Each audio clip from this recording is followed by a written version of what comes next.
Melanie Keller. And I'm Joe Bainline. With NewsWrap, a summary of some of the news in or affecting LGBTQ communities around the world for the week ending April 10th, 2021. Activists in Ghana are stepping up their resistance to an escalating anti-queer crackdown by turning to social media for support. That's how they've been organizing since February, when police and national security forces shuttered the offices of the fledgling advocacy group LGBT Plus Rights Ghana in the capital city of Accra. The most recent outrage was the arrest of 22 people in late March at what Ghana police force officials claimed was a lesbian wedding.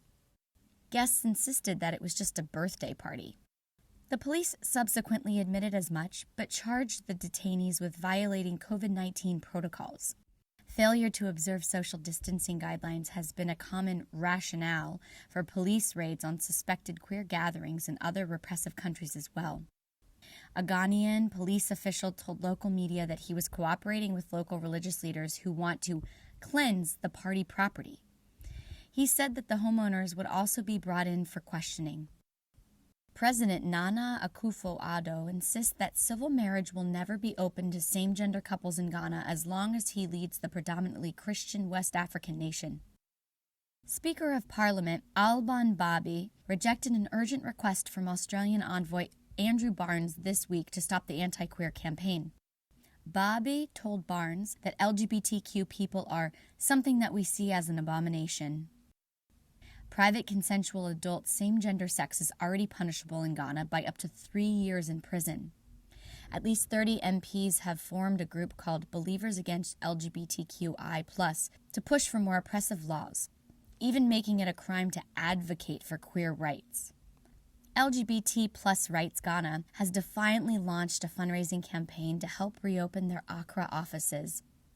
The online campaign, #GhanaGetsBetter, encourages supporters to add the color red to their social media profiles as a show of solidarity. Arkansas is leading the rampant attack in Republican-controlled U.S. state legislatures on transgender people, especially trans young people. Lawmakers in the southern state overrode Governor Asa Hutchinson's veto this week of a bill that makes it a crime for healthcare professionals to offer gender-affirming care for transgender teens. The ban was opposed by several medical and child welfare groups, including the American Academy of Pediatrics. It's set to take effect in July, but the American Civil Liberties Union says it will sue to stop that from happening. Republican Governor Hutchinson did sign a bill in March that prohibits transgender girls and women from competing in school sports. Other bills in Arkansas's pipeline include one to let teachers disregard a student's gender identity and address them by the name or pronoun of their birth certificate. Another bill filed this week puts a new wrinkle on those infamous anti-trans bathroom bills.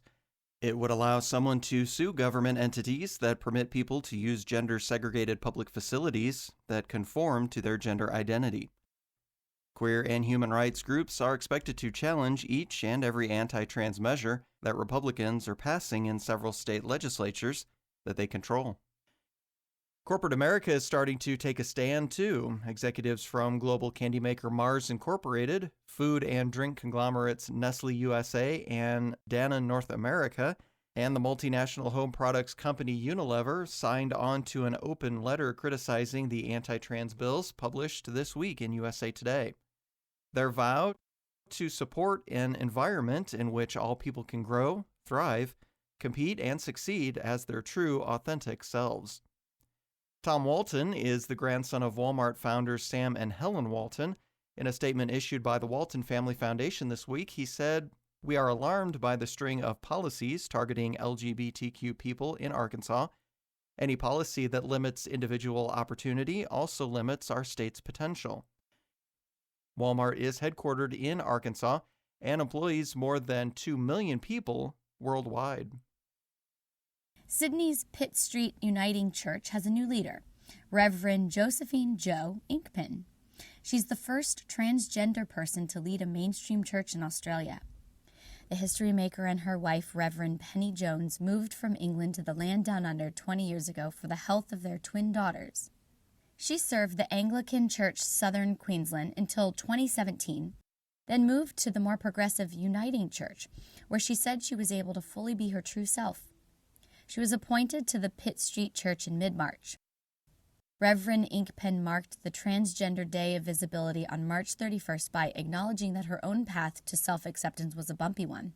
She said, "People who are on the margins have to stand up and have to find the visibility, and that is very, very hard to do. To see ourselves represented in public space is really huge." Ireland's Deputy Prime Minister Leo Varadkar and his husband Matthew Barrett are under increased security protection after receiving credible death threats. The homophobic threats on the proudly out couple followed the graffiti painting of their home address on a wall in Belfast in Northern Ireland. The stepped-up security includes a 24/7 armed police detail and a protective driver. That's reportedly a larger security detail than what's routinely provided to the Prime Minister. A friend and member of Varadkar's Fine Gael party told the Sunday Independent that it's not nice for him or his partner Matt, but he's getting on with it and has great faith in the guards. Contrary to several reports, Varadkar and Barrett were never forced to move out of their Dublin home. In more encouraging news from the Emerald Isle, a lesbian couple has become the first same-gender couple there to both be legally recognized as the parents of their children. Geraldine Ray gave birth to twin girls in Cork less than 2 months ago through a fertility clinic. Her spouse, Niamh O'Sullivan, told RTE News that being listed as co-parent on their daughter's birth certificates was amazing. Ray appreciates not having to spend the money and time to go to court to achieve co-parent status for O'Sullivan, and said that it makes it that little bit easier for us and for everyone else to come. O'Sullivan agreed, "Finally, it's a bit of equality." A gay China Southern Airlines flight attendant and a male pilot, both off duty, they thought the apartment elevator was private. But their passionate kiss was caught on a security camera, the footage was leaked, and it promptly went viral. 29-year-old Chai Chang became known online as the China Southern cabin boy. It was no surprise that the state-owned airline refused to renew the 5-year employee's contract. However, the unnamed pilot was not fired, probably because of the substantial investment China Southern would have put into his training. Newborn activist Chai is not going quietly. He sued the airline for back pay in November and is awaiting the verdict. Forced to move into another industry, Chai told CNN, "I gave up a career that I felt passionate about since childhood. But whether it's to improve the laws, protect our rights, or promote social equality and openness, someone needs to push it forward." Finally, charges have been dropped against out Black Georgia State Representative Park Cannon.